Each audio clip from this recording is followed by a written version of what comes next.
What's up? It's Way Up with Angela Yee, and we are gearing up. Well, Owning Manhattan Season 2 is actually out today, so you can binge watch the whole entire season. Make sure you go back and watch Season 1. But from Season 1 and Season 2, we have Jordan March here.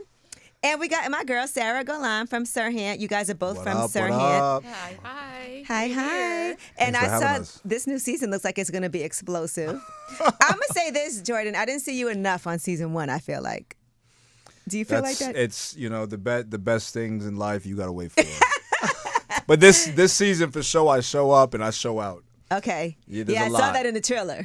Yeah, it's there's a lot of dynamics. Like I'm working with Ryan Sirhan, and if you followed him for the last 10 plus years, from starting on $1 Million Listing to now taking his brand to Netflix and going in 200 countries, I think Netflix is in now. So the distribution's nuts. But really, his journey just as a professional and us being in that world and in that ethos and what we go through on a daily basis. And just like I think, worker has a boss and not everybody's cool with their boss. And it's there's dynamics at play that you see play out. I cannot wait to see this. Now, full disclosure, Sara is my girl. We're partners in our Airbnb upstate, Roxbury House. Yes, I know that's right. And my broker who has sold me, how many properties? 3. And then we did the other one together. Exactly. And we're killing it upstate. Like yes. It's a favorite property. Everybody wants to book it. We're like fully booked out this month. Yeah. Just so you know. And listen, one of the things we always talk about is surround yourself with good people. And part of the reason why I've been able to do the investments I've done is from that. Just knowing that you can trust somebody. And one thing from watching Owning Manhattan that we'll see with you guys on there is, it makes me, because I know I do have my license, it makes me want to really get out there and work hard and do it because it's exciting. It is. It's exciting work. Now, I want to talk about something you did, Jordan. Let's talk about this on the first season. Because I thought it was smart, but it ruffled some feathers, right? So you did hire Chloe's old assistant, who Chloe fired. And she was upset. Chloe fired her. You hired her, but you didn't consult with Chloe first. So she was upset because now you have access to all of her contacts. And you have somebody supposedly, whatever contacts those are. I'm not looking for her contacts. I needed the help, but yeah, sorry. Yeah, so I just want to talk about that, and then I want to get your input on that too, Sara. What you think? I have a lot of comments on that because that actually happened to me this year. Oh, wow. Yeah, without my notice, and my admin went to another team, and that broker never reached out to me for a reference or say, how is it working with this person, or nothing. It was just like, I just saw the email signature with her name change, and no one brought it to my attention. I had to find out on this wasn't that, though. Okay. But what he did is something because totally I didn't poach anybody. This girl was looking for a job. Yeah. She was talented. I also had the friendship with the person from before. Okay, so you knew her already. Yeah, okay. and in the world of real estate, sometimes too, people I could have consulted her and said, hey, this is what I'm thinking, but not everybody's gonna put their blessing on everything for you. Some people may say, oh, don't work with her because XYZ, but I got to find out on my own too. So yeah, this was a little bit if I did what happened to her, that would have been a whole different situation. Then I would have came and be like, my bad, I don't. I know you would have come. If that was the situation, I feel like Jordan would have been the person to say, look, this person came to me for a job, and, what do you think? I value your opinion, and I respect you. And, I want your blessing on something like that. He would have done that. It's interesting because working for the same parent company, it still is really competitive within that. Of course. And so just for people who don't do real estate, right? Break down how this works because you are at a place, but you guys are competing also for listings and clients. Right. You eat what you kill. You eat what you kill. That is literally our journey in real estate. It is competition. We try to be nice about it, but I got eyes in the back of my head. Mm-hmm. Yeah. You have to. You have to. It's more of a shark game, and it's funny because back in the day we used to play the Biggie 10 Crack Commandments. Been in this game for years, made me an animal because it really it really does. You gotta have a part-time gig, out here. No, but it's hyper competitive because essentially we're acting as companies within the company, right? So you'll have teams, whether it's, the Frederick Eklund team at Douglas Elliman or the so-and-so team, the Golan team at Sirhan. She's her own brand. She's her own company. She runs her stuff her way. Ryan can't walk into her office and say, this is how you got to do business, as long as you're compliant with everything else that got to go on. So, yeah, a lot of times we're working in the same office, but we're going after the same business. Right. The same listings, the same clients. And you may wait a year, 2 years for that one client that you've been whining and dining and sitting with for forever. And all of a sudden, Jordan March walks in the door and starts talking about anti-tequila. And, you know what I mean? Like, the client's feeling saucy, you see what I'm saying? So it's like, you always have to be on your A game because, your clients are looking for speed, they're looking for data, they're looking for answers, and they're looking for somebody really who has a human touch point. You could be great, but if you're not talking to your client and standing in front of people and making sure that you put your voice out there, someone's going to take your business and serve them in the way that they want to be served. People want to be heard. People want to be met where they're at.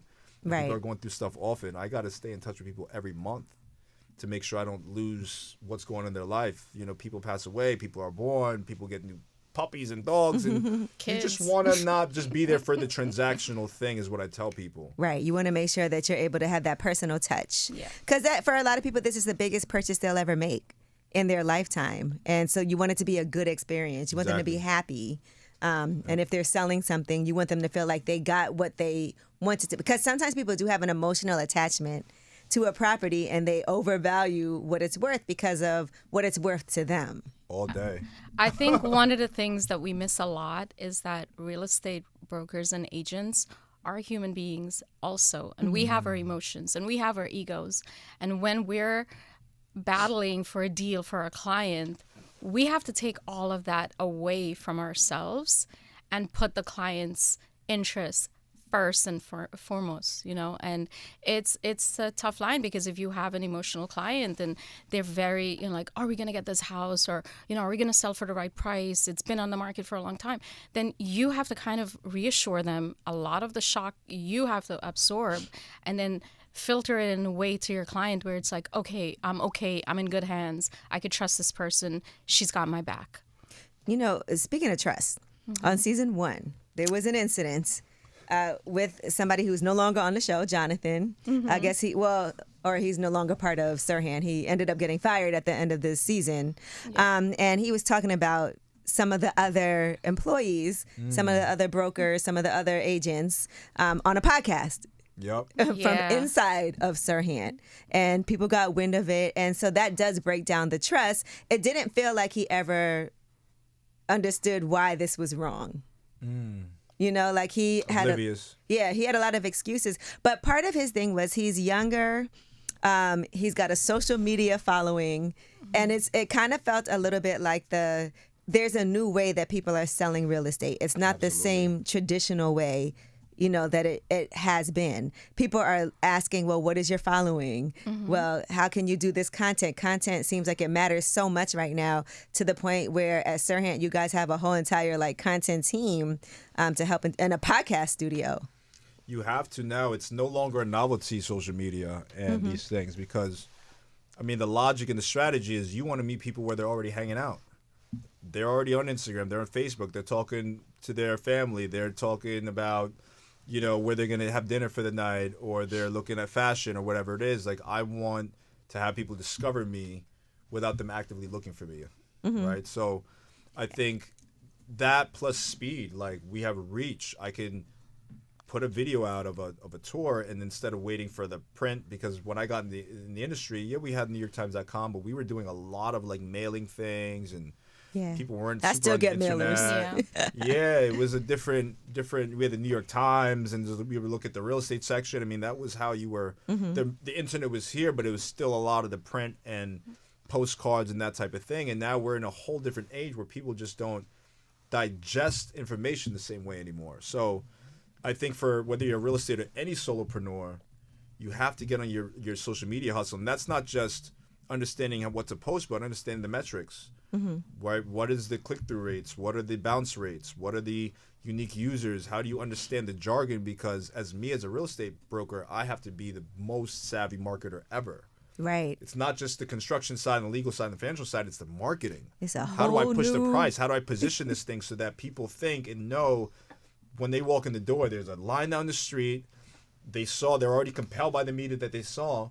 By the time they walk in, they're already sold a lot of the times too, which is what I love about social media. But I think from before, I would say 10 years ago, it was like you had 2 tools in your tool belt. Now you have an entire tool shed, and that's social media. What has your adapting to this been like, Sarah? Because when you first started, social media was not Social media was not a thing. Yeah. Angela, I still wrote papers by hand my first 2 years of college. That's how far back I go.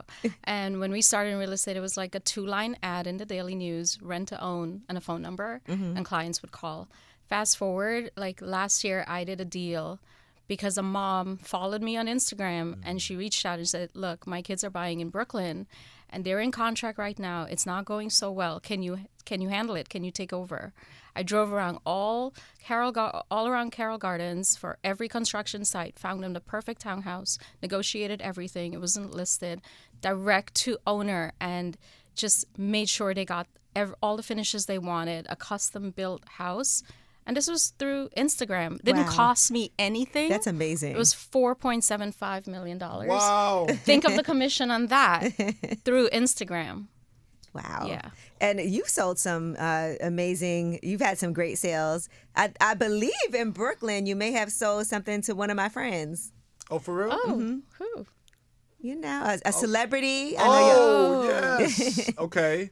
my girl Gabby. Her. Yes. Oh, yes. there you go. Yes, I did Gabby, H.E.R, the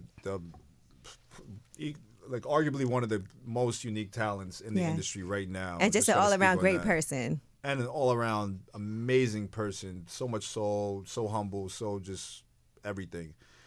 And yeah, she was looking for her unique spot. It was, it's in Brooklyn. Can't give her, can't give the Addy, but it's got views. It's got outdoor space. Yep.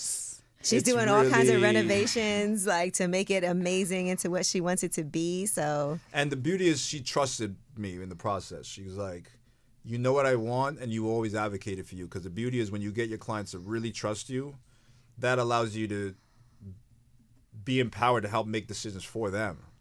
how were you able to build that trust? Because I'm sure even, especially with celebrities, they can be so private. Right. They want to make sure they get what they want, and they have to kind of give you the space to do certain things.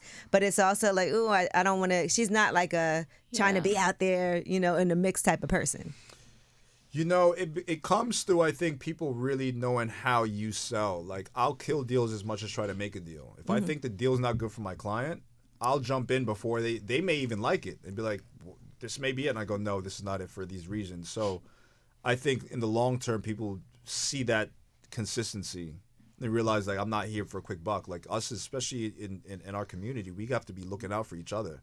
Not everything's, just let's get the deal done. What is it? And I have clients that I'll shop with them for a year. They could have made decisions or they could have pushed their price. And they go, is this really the best property to max out on my bid with or offer more than I should? And I'll sit there and be like, keep it a buck? No. You know what I mean? Like, we should keep looking or like wait for different conditions in the market. That's what a real advocate looks like, is that they're not just trying to make money off of you. They're really looking out your best interest. So I think we had built a relationship from before. I helped her with some rentals. So we already had a relationship, so they know how I moved. And she's the type, she knows I will fight for everything in that contract. Right. Whether it's commission, we had to do a ton of stuff for security in her building. You don't even know. Cameras had to be everywhere. We're like, we are not Liz and R&B princess out here. But it was like she needed the team, and like when that care is there because your broker picks up in 5 minutes or returns or at least tells you, hey, I'm in a meeting. I'll talk to you in 2 hours. But there's that connection, that transparency, and like people buy real estate. I mean, she's the type, she was shopping on her own too. She's like, I'm out of open houses. What do you think of this? What do you think of that? So you guys still got to know what you're talking about too. They got to know that lifestyle better. You know where to eat, where to hang out, where the gyms are, where the daycare is, where the hot schools are, and like how to relate to their lifestyle ultimately, because they know what type of discretion that they need if they want to have an exit or entry off of a main block versus a side block. And just like little small nuances that are really about the care of the person more than the deal, because when you're spending $4 or $5 million, everything starts to look good. Yeah. You see what I'm saying?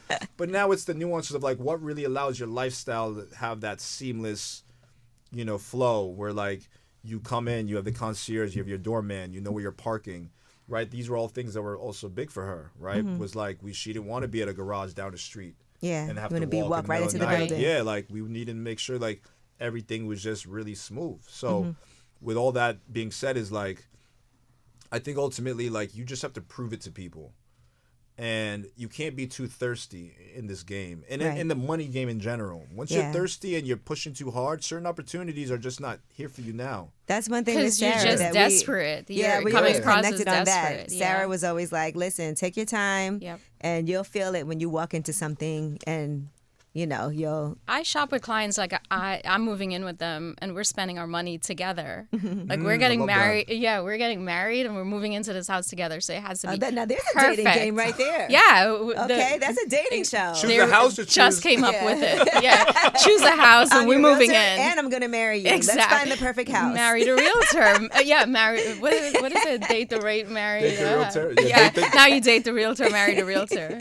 Oh my gosh. That would be a fun show. That actually would be a show, yeah. It's like, do you choose a perfect house or the perfect spouse? Oh, I like that. House or spouse?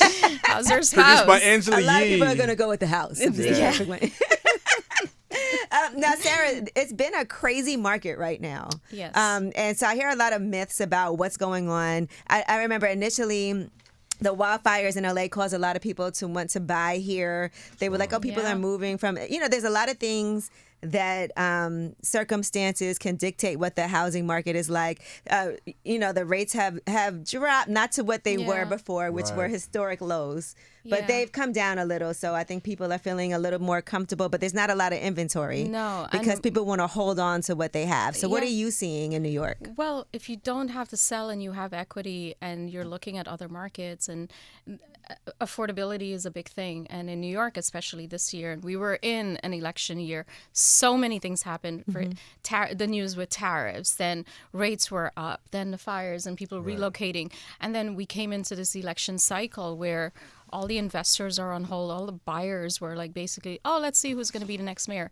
You know what? We have a new mayor. People are out of the woodworks and they're back shopping, because if you have to move, especially before the holidays, whether you're renting or purchasing, like this is really the time. So I think this fall was a little bit tricky where there were no buyers. We sat open houses. No one was showing up. Wow. And then after the election, we started having like an influx of buyers. And now we're like bidding wars, negotiating full price ask, waiving contingencies, all of that's happening right now. Because I think it just came to a point where the buyers, listen, there's a lot of like that pent up, emotion and they want to get into their new space. So there's a lot of activity, a lot of contracts getting signed now. Right people before were talking holidays. about Mamdani, and they were like, "Oh, if Mamdani wins, all these people are going to leave, and all the rich people are planning to get out of New York." Have you seen that really happen? We have disappointed Florida so much. Like it's was crazy. moving. Florida was like pitching so hard for our buyers. But they're still, they're hilarious. The still funny thing is, a lot of here New in York billionaires still voted Mamdani as well. Yeah. Despite on what you think about the guy, like there's a mayor and there still is a governor who's calling pretty much still a lot of the shots for the city, right? Whether it's those tax cuts and so on. But ultimately, I think that people on both sides want to see their lives more affordable. Everybody wants to figure out, how do they get the eggs down? How do we get gas down? How do we put our kids in school? How do we just live in this new world because everything's so high? And everybody has their approaches. Yeah.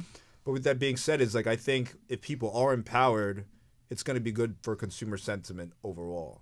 And if they feel like, they have that space. So that's not to endorse them or say, listen, I wish everybody in power luck, because we're all in the same car with them, whether it's Mamdani or whether it's Trump, right? Like, we don't want to run this country to the ground, and regardless of who's. What I'm saying Someone is like, does. I'm not going to name names, but you see what I'm saying. But like, you gotta cross your fingers and hope for the best. But I think he's got a great outlook. I think he's got, his positions, and he's got a great backing. And I think he could be good for the arts. I think he could be good for a lot of things. Ultimately, landlords want to see And this is them. Mom Donnie we're talking about. This is Mom That's- Donnie. Okay, let's just be clear. I just want to clear that. No, I was no, and the way I'm saying it is because it's more the mindset of like, you know, we're all in the same boat together. Once we realize that unity in this country, like, Yeah, some people want to stop those boats from coming here. Listen, I'm Right. an Listen. I'm an Right. immigrant from Guyana, and we're here for the American dream, and I've worked so hard to get here. My parents, everyone, and to see that, and you know, they're landlords themselves, and to say that, okay, you all of a sudden there's a rent freeze, and think about these people. They still have to pay their mortgages. They still have to upkeep these properties, and there's a ton of expenses on these properties. Yeah. So your American dream, to see it dwindle, you know, that's not cool. So I think that there's a whole system that has to Yeah. be fixed when it comes to real estate because people want to live places. New York is a tough place to live. I'm gonna say that. Like if Yeah. you don't have money, and it is really, really hard for people. Like to be able to, our rent is higher than damn near most places, you know, in the United Right. States. Yeah. To purchase a home, space is limited. It's New York City. Absolutely, But yeah. it's also New York City, you know, so there's that. But it is really tough. Like, for example, I'm going to put Dan in this conversation. He's looking to buy his first place, okay, but he's looking in New Jersey, right? Now, him and his wife had a conversation about a fixer-upper versus buying something that's already renovated. okay. And so I was giving him my advice, but for first-time home buyers, right, right now and today, what advice would you give somebody if they were to come to you and say, look, we're trying to decide. Go ahead, Dan, ask your question. So basically, I was pro fixer-upper. I wanted to get something that would have been a little bit more cheap, even if it didn't have any curb appeal, and then kind of put money into it and eventually turn it into what we wanted to, rather than try and constantly find for what is in our mind the perfect kitchen, the perfect backyard, the perfect this or whatever. My wife was on the completely other side of the fence. I actually went to Angela and asked her about it, and she agreed with my wife, basically saying like the cost of labor and materials at this time is like out of control. And peace of Yeah. mind. Like And peace- I renovations know. are. do know. not be your own project manager. Do not do a gut renovation. And ironically, I'm so this not is from handy at all. experience. So- The voice of I wouldn't even experience. be able to do unless any of you're this. a contractor. Yeah, then yeah. unless you have a full team and you have an amazing broker who will walk you through this whole process, do not handle a full gut renovation. I would say find something that has great structure, make sure it's sound, hire an engineer. Right. If you can upgrade a bathroom in the kitchen, that should be the easiest of your worries. But don't take on something where you have to rebuild from scratch. So it's it was very costly. it was never a full gut. Okay. But he's talking about fixer-upper. I was on her side. I was like, if I had to do something right now, I would want to just be able to move into something that Yes. I really like. Yeah. If there's some small things I got to change, Exactly. fine. But I'm How not, long you been married? Recent. Almost a year. He's Yeah, newlywed. get him something nice and neat and new. Yes. Fix her upper. Yeah. No, it's more. I think you know, and you know, the big thing that you want to consider is like your capacity to be able to handle all the renovation and do it tastefully. A lot of people do renovations that don't necessarily add value. They overinvest. Yes. I think if the bones are great and if you find a fixer-upper that is in the right location, sometimes they say buy the worst home on the best block. Yes. Then those times you can say, okay, this is really worth my investment. But sometimes the cost of the investment now, especially since they got tariffs, all this stuff going on, like materials are higher. It's longer, Appliances. permitting, appliances, everything is a lot more. And then you want to be able to do it in a way that enhances your investment, not just allows you to just have something that is personal pleasure, you know? And then people do a lot of missteps. I sell a lot of crazy houses. I said, how much you spent on this renovation? Yeah. And they're like, I spent $1 million and I'm not going to give it up. And I go, any buyer that's going to walk in is going to tear all of this out, you know? But also don't be scared to negotiate on deals that have been sitting on the market. Right. Yeah. Right. And like look at that as like your renovation cost, because now you can take advantage of these tougher markets, right? Where like the buyers can come in confidently, make offers that they feel like they can walk away from, or make offers that they feel like are really now in shooting range of getting a deal done. Yeah. Right. You'd So be surprised what offer somebody might accept if they're not getting any. There is this one house that. Okay. Yeah. Alrighty. Oh. but you gotta, you know, happy wife, happy life. Okay. Yeah. Go with that, Dan. You want to be happy when you go home. You want right to be now. happy. I agree with that. Just let her choose, is what I'm telling you. You just say, that's my closet, that's where I sleep, that's what we're doing. So that's Okay. your Still got to theory fit the budget. I'm all for harmony in the home. I like what And- you guys are saying Yeah, right this is now. working for us. This is good. Right? I hear you 100%. It really came down to like a budgeting thing because obviously the stuff that was like newer and nicer was $200,000 more, where now it's In 5 years, you're not going to care about And what that's you what you're going to overspent spend on. as well. Yeah. I mean, it depends. Like, you can get construction loans now, right? Like, you can get the bank to say, hey, like, that house has got, basically what they're giving you is a loan to value ratio where basically they're doing an appraisal and they're giving you a loan based on that appraisal. But some appraisals could come in higher than even the list price. And the bank's saying, hey, take that money and go renovate your house. Yeah. You have depreciation taxes for upkeep. So there are things you can do to renovate, but outside of laying of floors, doing a bathroom in the kitchen, man, like, you don't want to put your shorty through all that. You know what I mean? There you go. See, There you go. Noted. Spend it $200 and make her Yeah. happy. Now let's get back to season 2 of Owning Manhattan. So I want to see. I saw you all over the trailer, and it feels like maybe you are because as a person who you were number one, your team, right? Was it last year? Yep. Number one at Sirhan. As a person who Praise I would God. think you would be in demand, then that means, and I know people are probably trying to get you to go to other places, too, and join other. I've been in this business now 18 years, and I've kept a lot of strong relationships. In my previous jobs, I was actually an operator of my company, so I ran the companies, was a managing director or part owner. So I've been exposed to the other players in the game on that level. And when they see sales, I mean, there's money to be said, but also I like to build companies. I like to come in and restructure and give people advice on how to build out your teams in a way that makes sense and really not waste money or waste time. And that's what I've been giving Ryan since we started. I was the first agent at Sirhan, right? And so when he started in the pandemic, he goes, I know all the disruption you used to make in the other years. I know the deals we've done, and like I want to have you like that on my team.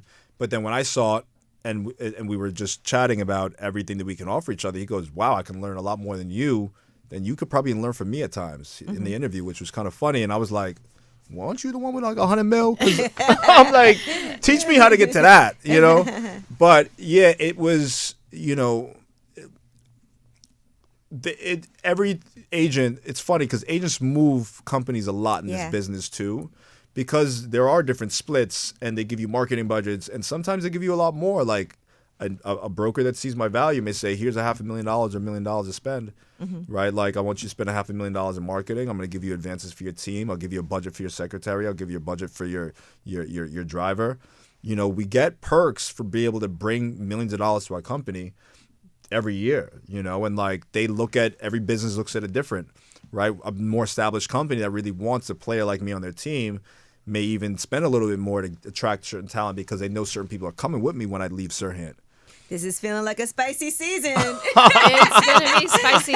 And the funny thing is that I've known Jordan, when I was with Ryan on Ryan Sirhan's team. So we're talking like 8 years back when he was at his previous firm. And Longer, and we've kept in touch. We, caught up like a couple weeks ago, and Jordan's like, I've got business, and I trust you, and how can we work together? So I think you're gonna see a lot of Jordan and Sarah in 2026. We're forming I a can't little wait. partnership. Am I going to be seeing you on Owning Manhattan season 2? Maybe a little cameo. I don't know what they cut out, but I know in season 1, you filmed something. someone actually saw me at that Jardin scene. Oh, really? While you were chewing out Chloe, and they were like, "Oh, we saw you," but I was not at the company. I was at that time Somewhere. Okay. Yeah, but I I think had to drag her in a little bit. for season 2. Oh, you know what we're gonna do? They were keeping her real happy We're too. gonna do a house tour. Angela and I are gonna walk in on your scene when you're filming again. We're gonna be on the show. We're just gonna invite ourselves on it. your Yeah, show. I've seen lot. some people We got I a lot know of on season scenes. 1. Just tell Netflix that we coming. That's it. But yeah, I mean, I've known Angela forever, and I think it's just so timely for us because. Or Sara, really. Sorry, did I say it? Yeah, you said I've known Angela forever. Oh my God. Okay, I'm like, That's I'm just close. looking at you, and I'm like, you're like, I don't know you from shit. We've met. Is met. the anti Met holiday It's the parties. Anteel. Yeah, we're going You to see one her pop today. out with her diamonds on. No, but like, with Sara, excuse me, we've been friends forever. You know, we're both Caribbean brokers. Mm-hmm. He's Jamaican, I'm Guyanese, and we're gonna do a property tour for y'all Right. today. You want to start it? I'm like, hello, what you need? Me need a big kitchen because me like to cook. What, elevator door, man, what you need? Yeah, bring it. Me come in 5 minutes, and anybody knows Jamaicans say 5 minutes. That means It's an hour. yeah. And then I'm gonna just suck my teeth like. Oh my god! And I want to say though, you guys have been killing it with like the TikToks and everything. Yeah. It does look like a fun place to work. But then we get to see Very all of fun. the listen with the high stress situation from season 1 was selling this $250 million penthouse. Oh my god. Oh, did you sell it? We did not sell it yet, and it has been the bane of my existence to sell it, and I am still putting it out there and speaking it into existence. Angela's Because- gonna bring the buyer. Listen, I found Angela, you know the I buyer's found in a your phone, billionaire on Angela. social Yes. media that I actually saw this earlier today that I think could benefit you guys. He just rented out all the rooms at the MGM Grand in Vegas for his dog's birthday. Oh, That sounds like the buyer. Yeah, I that's feel the like buyer. we should be there. Otherwise, I'll call walk the Drake or dog. one of these Dr. Dre people you got. I know you got the people. But anyways, That was that whole season. It just felt like who is gonna purchase this Yeah. $250 million? Incredible. Maybe it's Dan. Incredible. I'm kidding. Yeah. It's We're gonna completely start cold renovated. calling on that one. No work. It's an incredible property. It's obviously the most beautiful it property is that I've definitely incredible. I will ever say. had to sell or show or work on.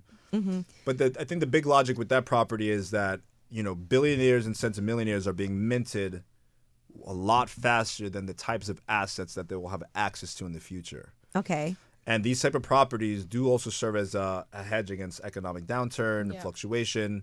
The top 1% of properties around the country appreciate way faster than the rest of real estate. So a lot of times people see real estate 3 to 8% appreciation, maybe 10 in certain markets, but like sometimes investors aren't really motivated by that. But like the top 1%, I comp it towards like how art and the appreciation of art. People don't even know art outperformed the S&P 500 in the last decade, with the Queen of England actually being a huge buyer of art. So art was actually a huge investment. Those who did it, strategically, better than real estate in a few things. And even now, we're seeing gold and silver and hard assets really make an emergence. But these type of trophy properties are really about distinction. Like you can't live in a fund, you can't live in a bond, right? And these people are investing money. Like you're not losing money on a property like this. It's really, does a buyer have enough money to get it? They can get a 50-year mortgage underneath Right. this new note.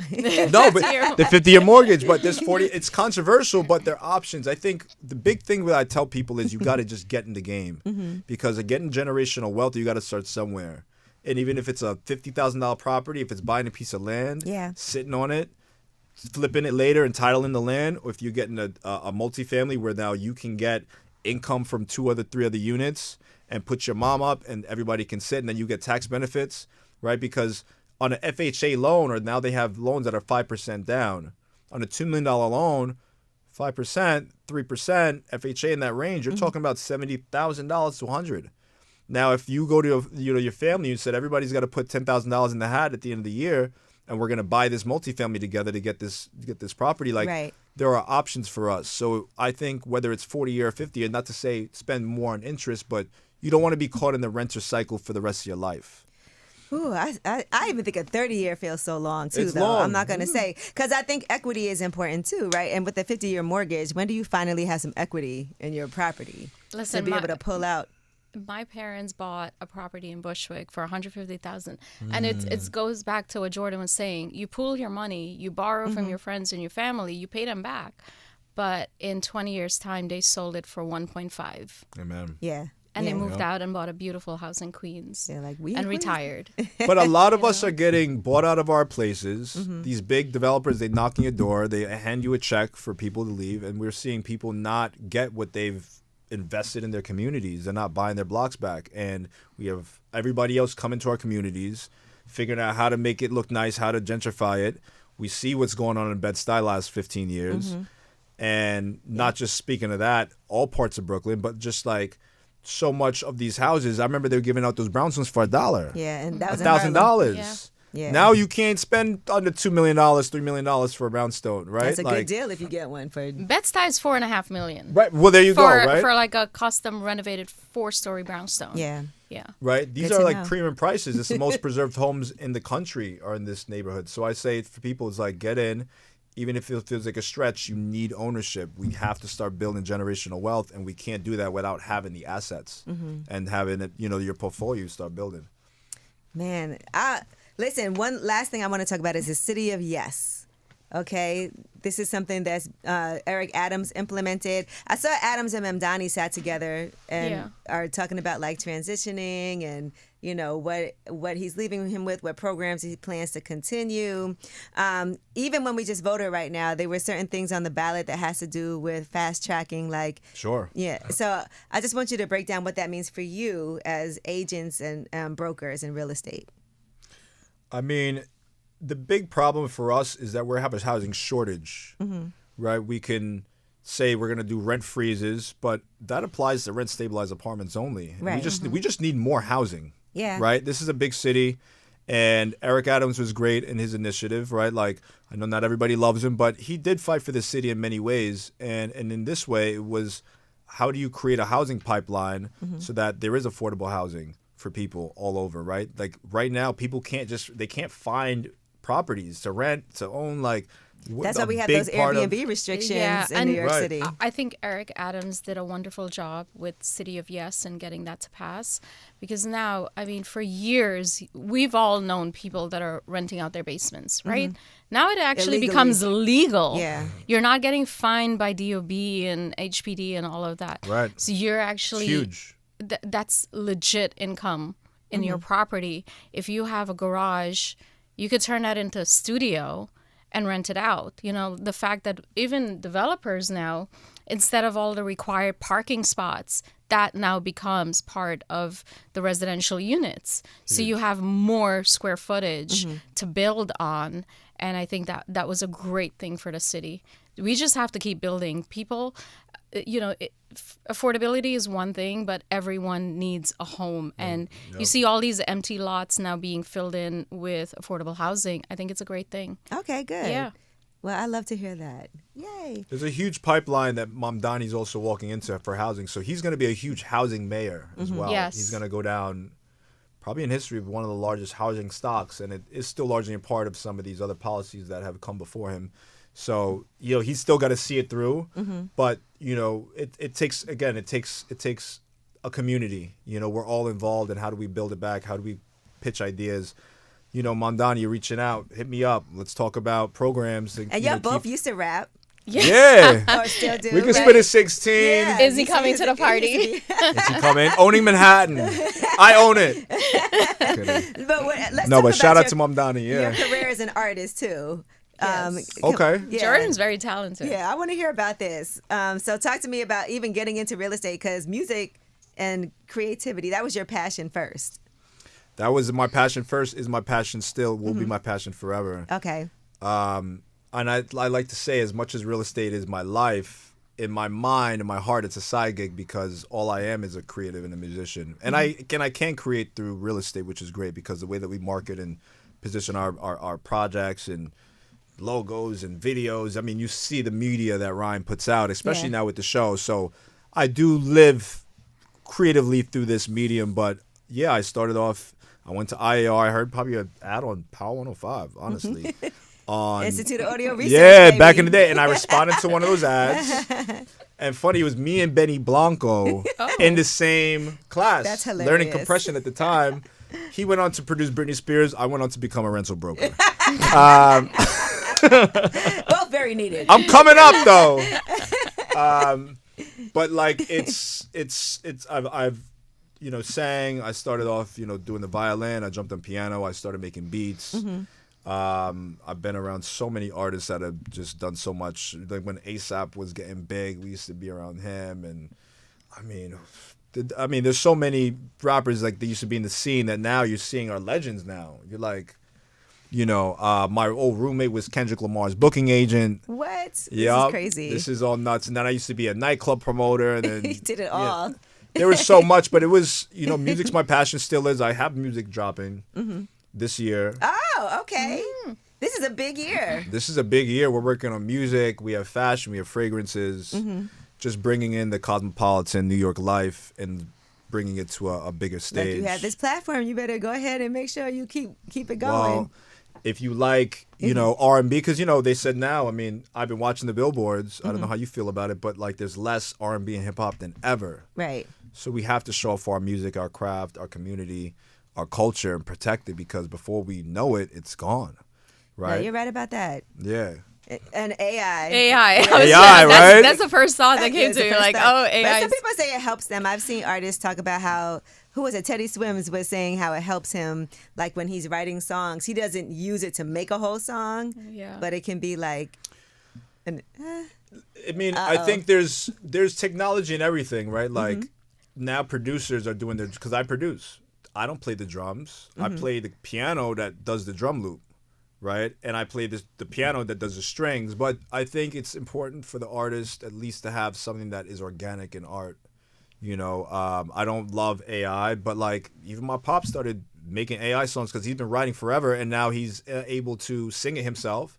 He could put on AI, hear it, and then I may not put it out as AI. He may send it to a singer, say, "Hey, this is what it could we sound touch like." the vocals up. This is the direction. So I think if it helps you be creative, that's great. If it takes away from you being creative, though, I think that's a cheat code, and that's not necessarily what it's about. But yeah, you could, you could do anything. I could look at the thesaurus. Somebody could say, "Oh, that's a rhyme dictionary." You're not really rhyming. People did used to do that. Right? They'd be like, "What If you're looking at rhymes a with?" rhyme dictionary. So I think it's just how do you use it? But I want to see artists that are committed to the craft. We have less people playing instruments. What happens when there's no more Beyonce, right? What happens when there's no more Drake and Kendrick and these guys? I like to see people really stick to the craft of lyrics, metaphors, similes, wordplay, right? Like, what's the actual craft that these young guys and live coming out of performances this are such a live big performances. deal. It makes me also think about AI in real estate, because that's one profession that's going to be really impacted. As far as it's just so much easier to like pull comps and, to do all of those different things. Like you could talk about your admin, but. Yeah, my admin now is Psychic Sara on GPT that responds to all of Jordan's text messages. I think the biggest thing with agents is that there are two things that I see is access to information and then service. Okay. So AI will be able to give you access to information, and it will give you a lot of service, but it's not going to give you the unwritten rules that you're not going to see online. Like, no one's going to tell you what the vibe is like. A lot of times you don't know what the lobbies look like in your sense of arrival, right? Like, in buildings, different exposures, different views. Like, AI can't capture everything and really give you that deeper human touch, right? And I think ultimately that's what people are getting back to, feeling like they want that white glove service. Right. They want something that's tried and true. And they want somebody who's read the market, not a bot telling them. Because, by the way, ChatGPT is wildcat for most stuff. Yeah. So you could log in and put half of these things in, and it's spitting stuff out. I see people send me comps all day. And it's the and wrong I go, one. it's the wrong information, Yes. wrong date.